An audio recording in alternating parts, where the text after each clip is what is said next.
Hi there. I am going to work through problem 4 on the back of the complex circuits level 2, which is blue. Alright, so we're going to walk through this one together, and the reason I chose this one is because it's shaped a little bit differently than we normally have. Instead of it being long and stretched out, it's short and fat, but it's exactly the same type of problem that we have seen before.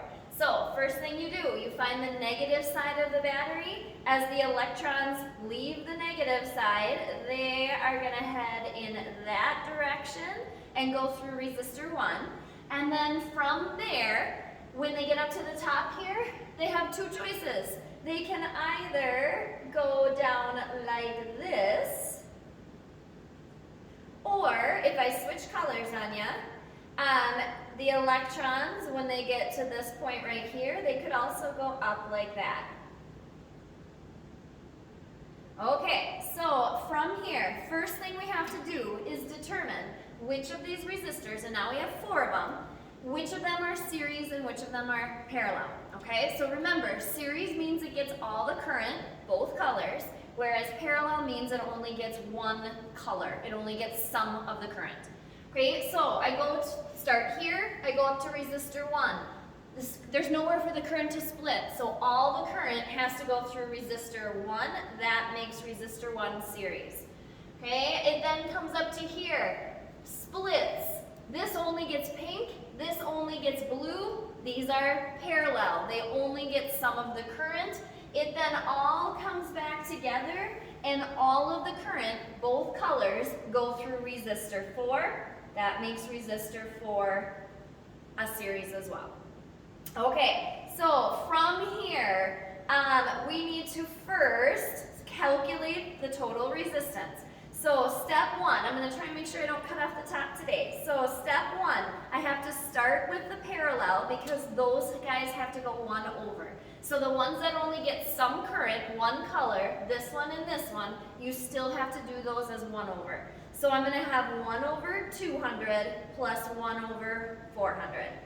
I type that into my calculator, I get a small decimal, and then from there, I still have to do 1 divided by that small decimal. When I do all of that, I should get about 133.3 repeating. Okay? That's for these two right here, but to that number, I need to add in, normally, my 2 series resistors.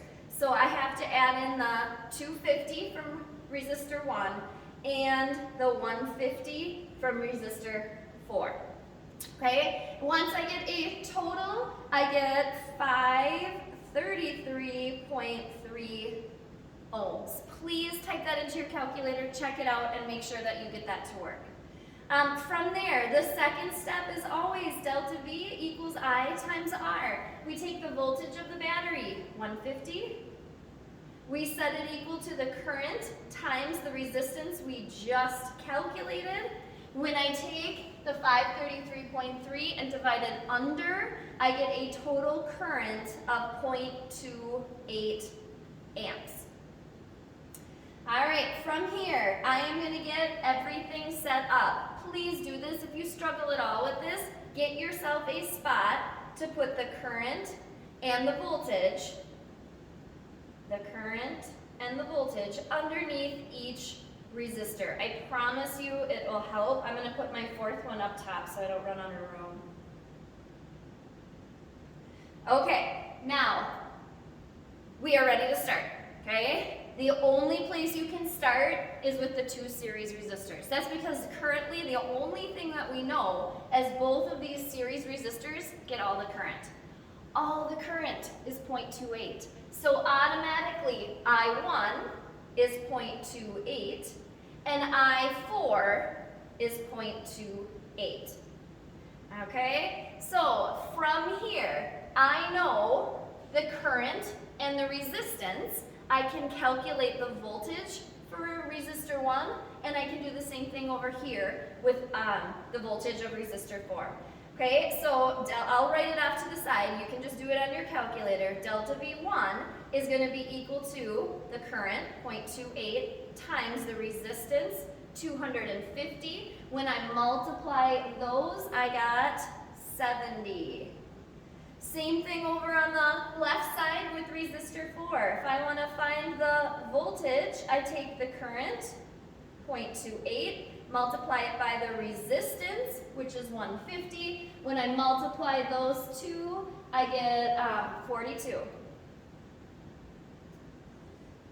Okay, here is where we have to. I now have everything for the series resistors. In order to get to the parallel resistors, the only way to make the jump is to jump through voltage. Okay, and that's because in a loop, if I follow any colored loop, in a loop, all the voltages have to add up to the voltage of the battery that it starts with. Okay, so let's say I follow the pink loop. Okay, if I follow the pink loop, I go through resistor 1, I go through resistor 2, and I go through resistor 4. The voltage plus the voltage plus the voltage has to add up to the total of 150. So I'm going to slide this up a second just so you can kind of see it. I am working with pink, so I'm going to be in the pink color. The voltage, delta V1, plus delta V2, plus delta V4 has to add up to 150, the total of the battery. Good news, I already know delta V1 is 70, and I know delta V4 is 42. So I have 70 plus delta V2 plus 42 equals 150. From here, it's just doing a little subtraction, and when I do that, I find delta V2 is equal to 38. I am going to put that right there. The voltage for resistor 2 is 38. I now have my voltage and my resistance. I can solve for my current. So I will do that still in pink. I'm just going to do that kind of up here. I have my voltage, 38, equals I2 times the resistance, which is 200. When I divide that over, I find I2, and I get it to be 0.19. All right. I have one step left. Okay, from here, I'm going to follow the blue path. Okay, if I follow the blue path, I go through resistor 1, resistor 3, and resistor 4. Okay, once again, the voltages, delta V1 plus delta V3 plus delta V4 still have to add up to the total if I follow the blue loop. Okay, I still have delta V1.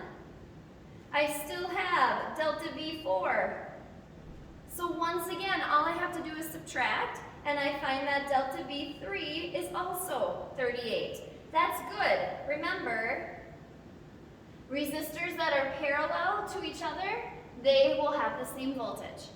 All right? And then my last step, I need to find the current through there. I take the voltage, 38, set it equal to the current times the resistance of 400. When I divide that under, I get a current of 0.095. Okay, from here, all I have left to do is fill in my answers with what it asked me for. Notice it only asked me for 3 answers, but in order to get those answers, I had to do the whole problem. Hopefully you've noticed that by now. Okay, delta V2, that's that one right there. That is 38. I2, that's right there. That is 0.19. And I3, that is right there, 0.095. You can, I always put my units behind those. You can put amps and volts, but I won't take off points for that. All right, so as I scrunch out a little bit, hopefully that helps with the diagramming of it. It just looks short and fat instead of long and skinny like they normally are. Same type of problem, same steps always. Hopefully that helps work your way through the level 2 problems. Thank you.